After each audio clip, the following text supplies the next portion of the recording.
They sit there perfectly still eyes, locked on an empty corner of the room. No sound, no movement, just staring. Most of us laugh it off, call it a cat thing. But scientists? Some think it's something far stranger. What if, in that moment, your cat isn't staring at nothing, but at something you can't see?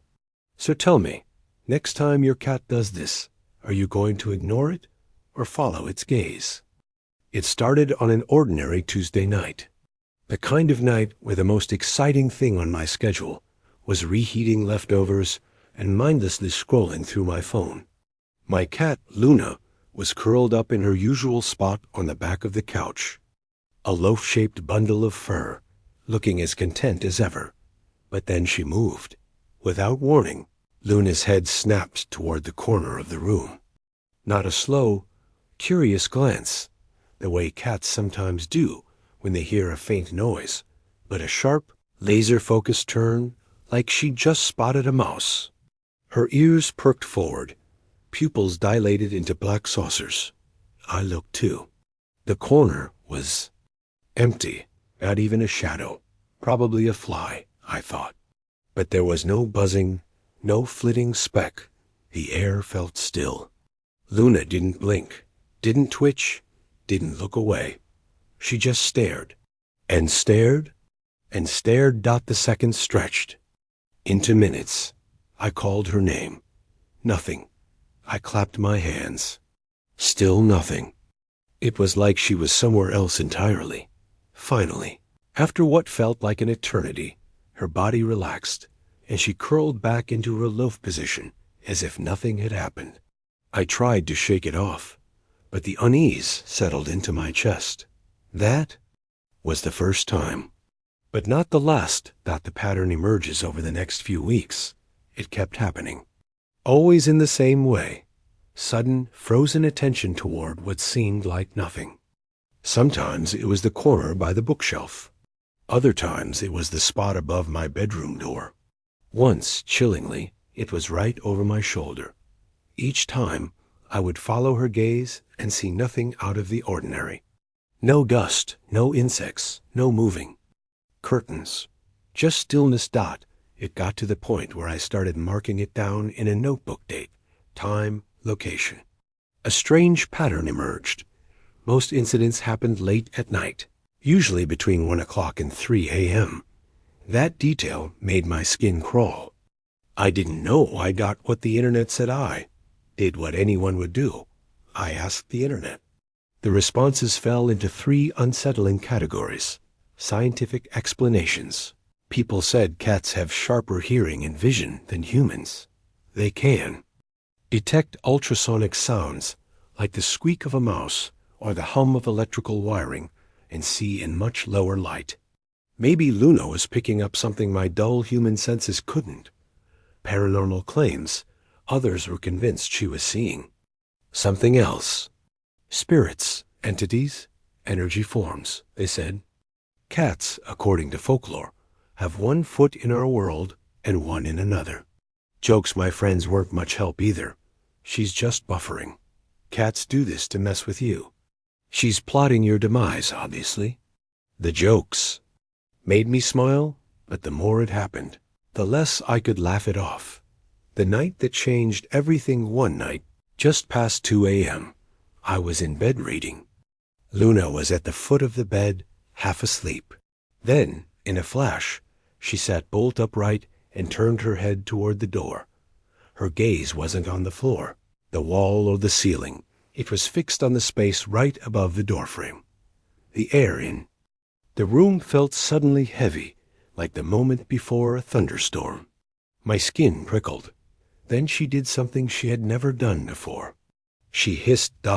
It wasn't the playful hiss she sometimes gave the vacuum. This was low, guttural, and followed by a deep growl that vibrated through her whole body. Her tail puffed up like a bottle brush, and her ears flattened. I was frozen, my heart pounding. She stared for a few more seconds, hissed again, and then just as suddenly relaxed. She lay back down, curled up, and shut her eyes. I didn't. sleep the rest of that night. That's when I knew this wasn't random, and I was going to find out what exactly my cat had been seeing. The morning after Luna hissed at the empty space above my door, I decided to take the logical route: science. If I could explain this through biology or physics, maybe I could stop feeling like my apartment was starring in its own ghost movie. Senses we don't have first. I learned that cat senses blow ours out of the water. Their hearing range is roughly 48 hertz to 85 kilohertz, far higher than humans. That means Luna could be hearing sounds I would never notice: high-pitched squeaks, the electrical hum of devices, or the faint scratching of something in the walls. Eyesight is equally impressive. While they can't see in total darkness, their eyes are adapted to low light with up to 6 times more rod cells than ours. They can detect movement so slight, it's almost imperceptible to humans. It made sense on paper. Maybe Luna was reacting to a sound or flicker I couldn't detect. The first test, I set up a small experiment. Using a high-frequency sound generator app, I played tones in ranges I couldn't hear, watching Luna closely. Sure enough, she reacted to some of them, ears swiveling and eyes narrowing. But here's the problem. When she stares into nothing, she doesn't just glance or perk up, she locks on, sometimes for minutes at a time. That's unusual for a response to a single sound, which should fade when the sound stops. Unless the sound wasn't stopping. Hidden signals. A friend suggested electromagnetic fields, EMFs. Certain devices give off low-level EMFs, and some studies suggest animals might be more sensitive to them. I downloaded an EMF detector app and started sweeping my apartment. The first spike I found was in my bedroom, right above the doorframe. That discovery hit me like a cold splash of water. Luna's most intense reaction had been in that exact spot. But EMFs aren't ghosts. They're just energy from wiring, routers, or appliances. I checked the wall, no outlet, no visible wiring. My Wi-Fi router was in the living room, far away. So where was it coming from? The late-night pattern eye kept logging the times Luna froze and stared. The 1 o'clock to 3 a.m. window became undeniable. This was the so-called witching hour, not because of magic, but because that's when human activity drops to its lowest and the ambient noise of the world is at its quietest. In that stillness, subtle sounds and vibrations become more noticeable, but there was still a problem. Science could explain why she might notice something, but not why her reactions were sometimes calm and other times aggressive. Like the hissing incident. The call with the expert, I reached out to Dr. Simon Hayes, a feline behaviorist. On the phone, I explained the pattern. He listened patiently before saying, it could be prey drive rodents in the walls, insects, even temperature changes. But if the behavior includes hissing, growling, or puffed fur, that usually means perceived threat. Something she thinks is in her territory. When I asked if it could be something not there, he chuckled but didn't dismiss it. We can't rule out that cats process certain environmental cues in ways we can't imagine. To them, it's real whether or not we can measure it. The impossible detail I told him about the EMF spike, that's when his tone changed. If there's no wiring there, you might want to get that checked. Animals sometimes react strongly to electrical anomalies. Some even seem stressed by it, almost like it's pressure on their senses. That word pressure stuck with me, because on the night Luna hissed, I had felt it too.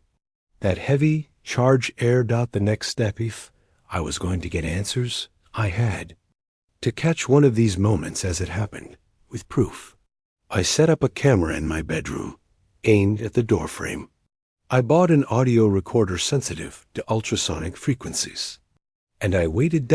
If Luna was seeing something, I was going to see it too. The EMF meter arrived first. It was a handheld device, black and blocky, with an LED bar that glowed green in normal conditions and jumped yellow or red when it detected spikes. I unpacked it with a strange mix of excitement and dread. If it showed nothing, maybe I could chalk this up to quirks of feline behavior. But if it did pick something up, I'd have to confront the possibility that Luna was reacting to something. I couldn't see. The baseline, the first scan of my apartment, was boring. Green, green, green, until I reached the doorway where Luna stared. There, the reading spiked into yellow, hovering just under the threshold for red. I stepped back. The spike dropped. I stepped forward again. The spike returned. It was a clear, localized anomaly, only in that one upper corner of the doorframe. Second camera the next night. I set up the new night vision camera to capture both visual and thermal data. Luna, as usual, curled on my bed, but kept glancing toward the doorframe like she was waiting for something. I lay there pretending to sleep, the EMF meter resting on the nightstand. The green light stayed steady until 2:13 a.m., when it jumped to red. Luna froze. The growl started low in her throat. The shape, the night vision feed, showed the distortion again, like ripples in the air. But this time there was more. On the thermal overlay, a shape appeared. It wasn't humanoid. It wasn't even symmetrical.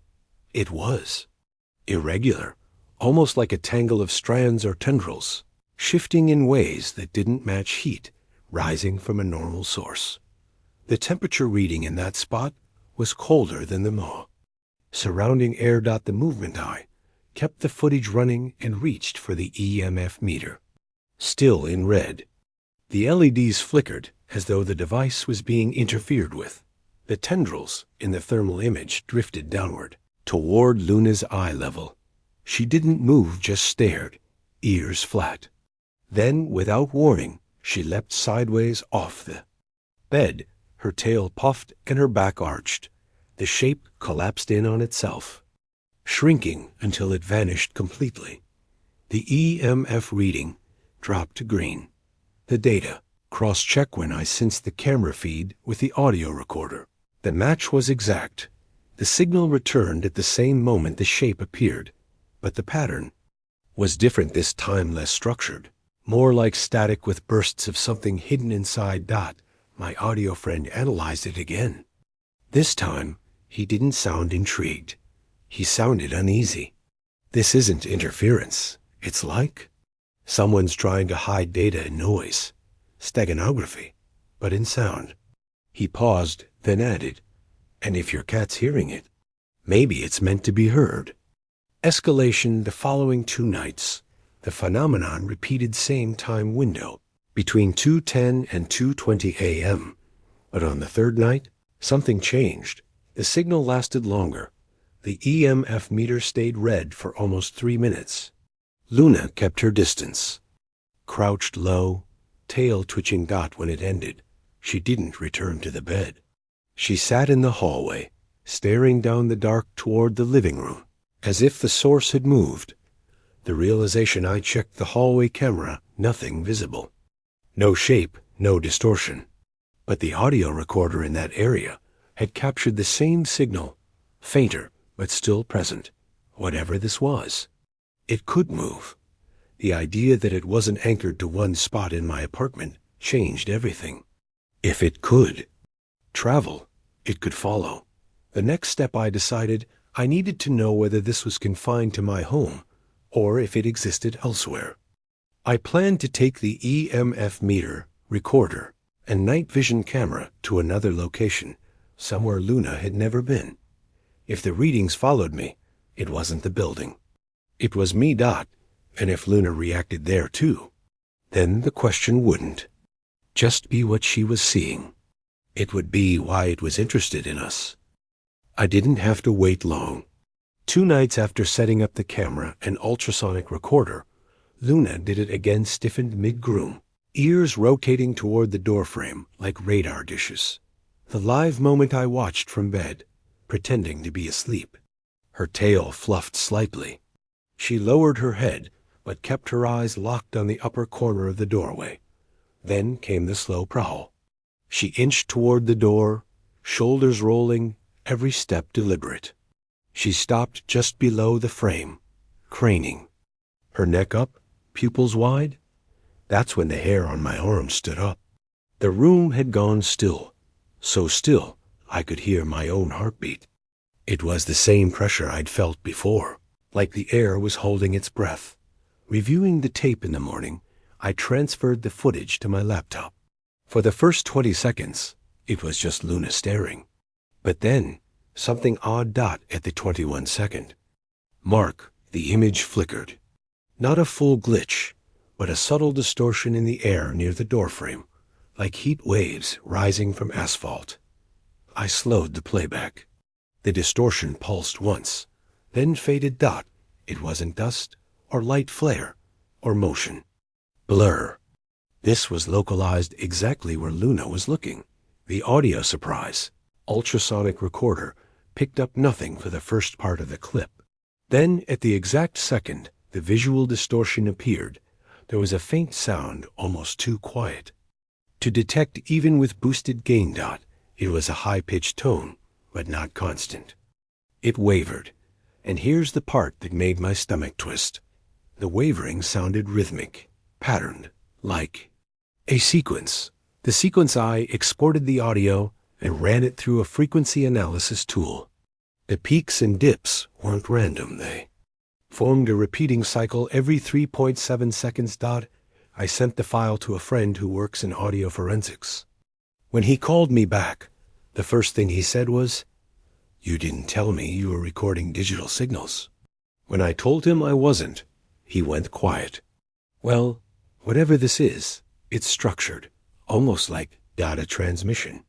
Think of a modem handshake from the 90s, but way higher pitch. Could it be real? This was no longer about a cat seeing a bug on the wall. If Luna was reacting to a signal, what was sending it and why were questions I couldn't answer. I checked with my neighbors to see if anyone had installed new electronics or security devices. Nobody had. The unit above me was vacant. That left two possibilities. It was some form of interference from outside passing vehicles, hidden transmitters, or distant devices. It wasn't coming from any human-made source I could easily identify. Luna's. Escalation the next night. Luna didn't just stare. She growled a low, steady rumble that vibrated in my chest.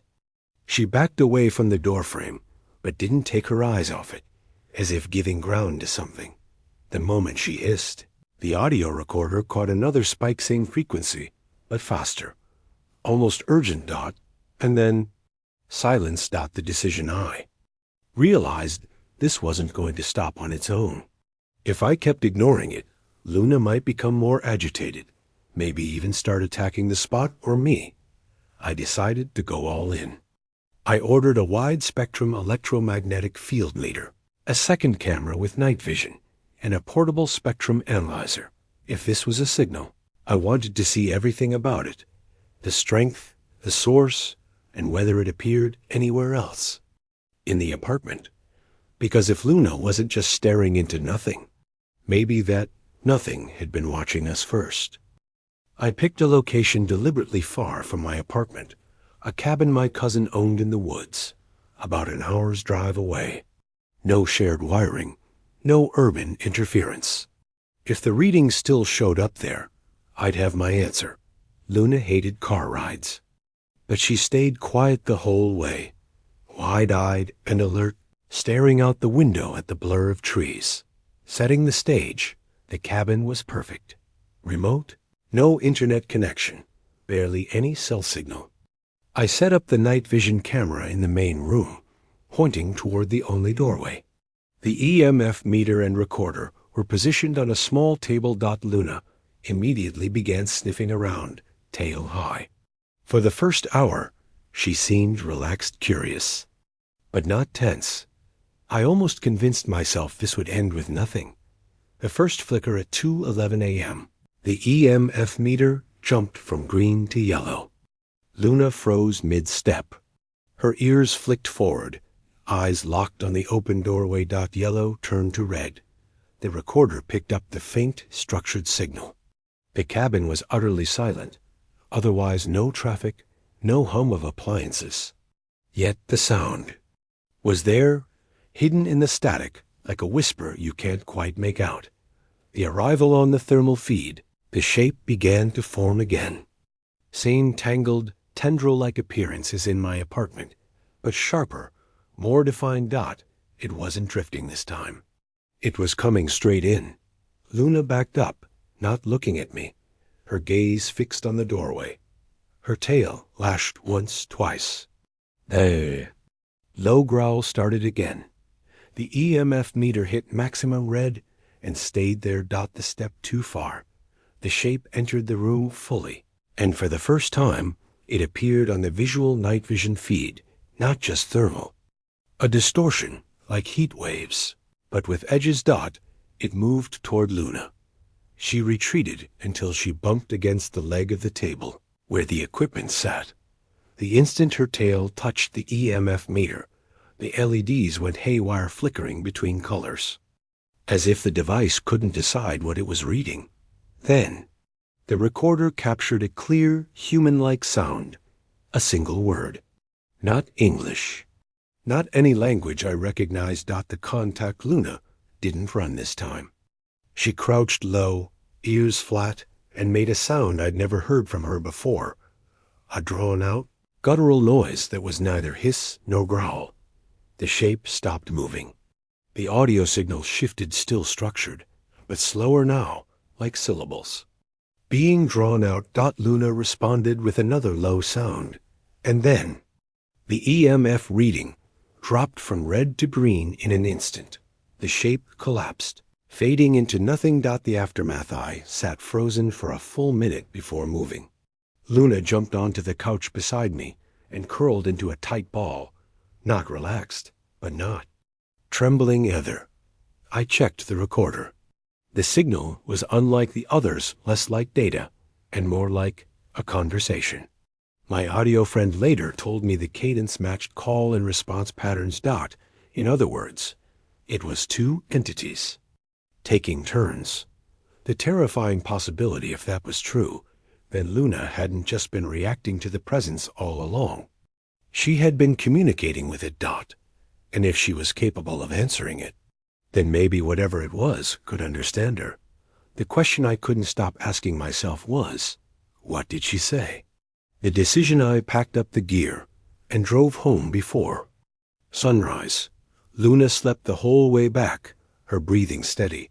I haven't set up the cameras since. Some truths you can chase only so far before realizing you might not like the answer.